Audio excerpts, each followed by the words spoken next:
Hello, I am Inessa Bruck. I am master student in communications and international public relations.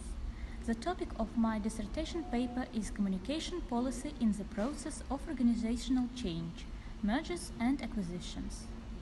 New economic and political circumstances make companies to correspond with the outside environment to change their structures and strategies in order to have more market shares and to be more competitive on the international arena.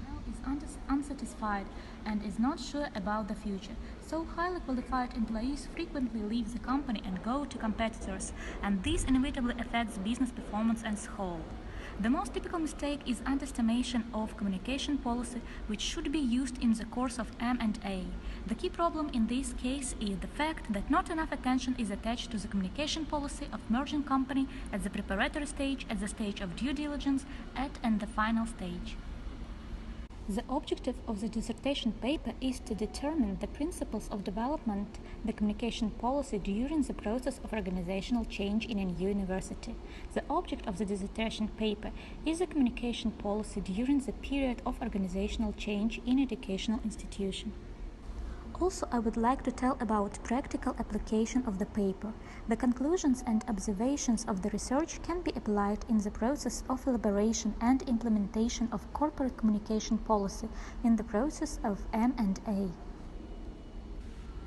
The novelty of the undertaken research consists in the fact that so far the phenomena of M&A and the communicative policy applied in this period by universities has not been studied sufficiently.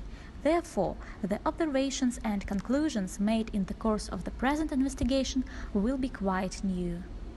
During my dissertation paper, I used following methods: method of situation analysis, method of content analysis, secondary data research, media analysis, and analysis of interviews. There is no valid research and investigation on the topic of communication policy during M&A. That's why 70% of all M&A in the world are unsuccessful. So I think that my paper deserves your attention.